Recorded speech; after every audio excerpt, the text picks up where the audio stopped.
अल्हम्दुलिल्लाहि रब्बिल आलमीन वस्सलातु वस्सलामु अला सय्यिदिल अंबिया वल मुरसलीन अम्मा बाद फ़अऊज़ु बिल्लाहि मिनश शैतानिर रजीम बिस्मिल्लाहिर रहमानिर रहीम। फरमान मुस्तफ़ा सल्लल्लाहु तआला अलैहि वसल्लम मन युरिदिल्लाहु बिही खैरा युफ़क़्क़िहु फ़िद्दीन औ कमा क़ाल अलैहिस्सलातु वस्सलाम। नाज़रीन और सामीन, हमारा ये मौजू कुरान पाक को तजवीद और कवायद और दुरुस्त मखारिज के साथ पढ़ने के हवाले से होता है। और पिछले दर्स में हमने मदनी कायदे से सबक नंबर 1 के हवाले से इसके कवायद और मखारिज सुने थे, इसके कुछ उसूलों को हमने सुना था और पहले सबक की हमने कुछ ना कुछ दोहराई भी की थी। आज के दर्स का आगाज सबक नंबर 2 से होगा। आज का जो दर्स है, आज का जो बयान है, सबक नंबर 2 से इसका आगाज होगा।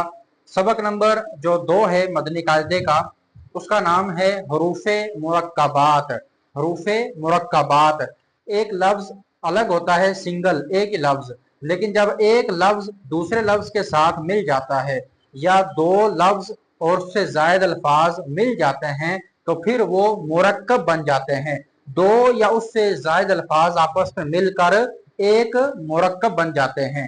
तो जो मुरक्कब हर्फ होता है उसको भी किस अंदाज से पढ़ना है, आइए हम आज के इस सबक में इसको सीखने की कोशिश करते हैं। सबक नंबर 2 का नाम है हरूफे मुरक्कबात। दो या इससे ज्यादा हरूफ मिलकर एक मुरक्कब बनता है। यहाँ पर उस्ताद के लिए जरूरी है कि वो अपने बच्चों को बताए कि मुरक्कब क्या होता है। उमूमन बच्चों को यही नहीं पता होता कि मुरक्कब चीज क्या होती है।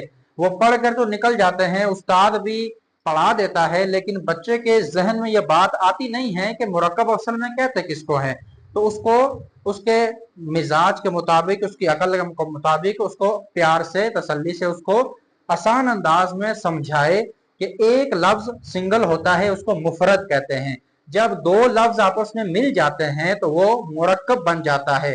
दो लफ्ज हो या तीन हो या चार हो या छह हो, जब वो एक साथ मिल गए तो वो मुरक्कब बन जाते हैं।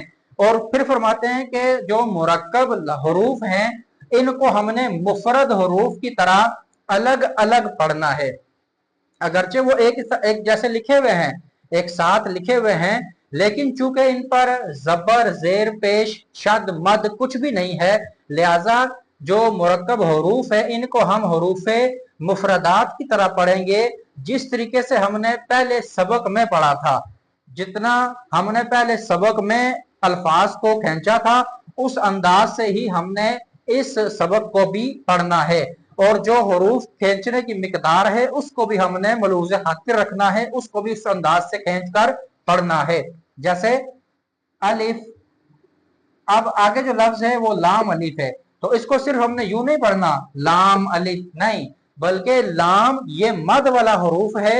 उसको जो मद वाला हरूफ था हमने बताया था कि मद वाले हरूफ को 3 अलिफ के बराबर खींच कर पढ़ना है, तो उसको उतना ही हम खींचेंगे। और जो लफ्ज एक अलिफ खींचने के बराबर है उसको उतना ही हम यहां पर भी खींचेंगे।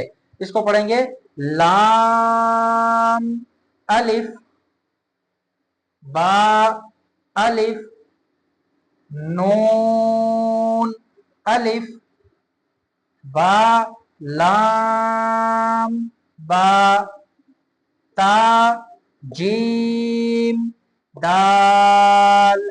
देखिए, जो लफ्ज जितना हमने पहले सबक में खींचा था उसको हम उतने अंदाज से ही खींचेंगे। अब ये उस्ताद के ऊपर है कि बच्चों को वो पहचान करवाए, बच्चों को याद कराए कि जिन हरूफ के ऊपर मद होगी उनको हमने 3 अलिफ खींचना है, जिन पर मद नहीं है उनको हमने 1 अलिफ खींचना है। अगला लफ्ज है बा आइन दाल। अब आइन और दाल ये मद वाले हरूफ है, लिहाजा इनको हमने 3 अलिफ खींचा। बा 1 अलिफ के बराबर खींचने वाला हरूफ है, लिहाजा उसको हमने 1 अलिफ खींचा। बा सीन मीम, एक एक लफ्ज को जुदा करके पढ़ेंगे ताकि अल्फाज हमें अच्छे अंदाज से समझ आ जाएं। और सबक नंबर 2 में बताते हैं कि जो सबक नंबर 2 है इसमें जो तलफ़ुज़ की अदायगी है हमने उसका भी लिहाज रखना है, यानी अरबी लहजे में पढ़ना है। अरबी लहजे के मुताबिक ही हम अल्फाज को पढ़ेंगे, यानी बे ते से हे खे तोए जोए ये नहीं पढ़ेंगे, बल्कि अलबी लहजे को मलूज खातिर रखेंगे और उसके मुताबिक ही हम पढ़ेंगे। बा अलिफ, बा लाम, बा ता जीम दाल। एक एक लफ्ज को जुदा जुदा करके पढ़ेंगे ताकि अच्छे अंदाज से हमें समझ आ जाए। चूंकि हमारे कायदे के अंदर बताया गया है कि मुरक्कब हरूफ को मुफरद हरूफ की तरह अलग अलग करके पढ़ेंगे। इसमें एक चीज और भी है कि बाज़ औक़ात ऐसा होता है जब मुरक्कब लिखा जाता है तो मुरक्कब हरूफ को लिखने में बाज़ औक़ात लफ्ज का सर लिख दिया जाता है और धड़ छोड़ दिया जाता है। जैसा आप देख रहे हैं कि यहाँ पर लाम आधा लिखा गया है और साथ में उसको अलिफ के साथ मिला दिया गया है। बा का सिर्फ सर लिखा गया और पूरा बाकी उसका जो धड़ है वो जिस्म है वो छोड़ दिया गया और साथ ही उसके साथ अलिफ का इजाफा कर दिया गया। नून आधा लिखा गया और फिर उसका अलिफ का इजाफा कर दिया गया। यहाँ पर बा लाम बा, अब आखिरी वाली जो बा है वो मुकम्मल लिखी हुई है जबकि पहली वाली बा थोड़ी सी लिखी हुई है और लाम अलिफ की तरह लिखा हुआ है।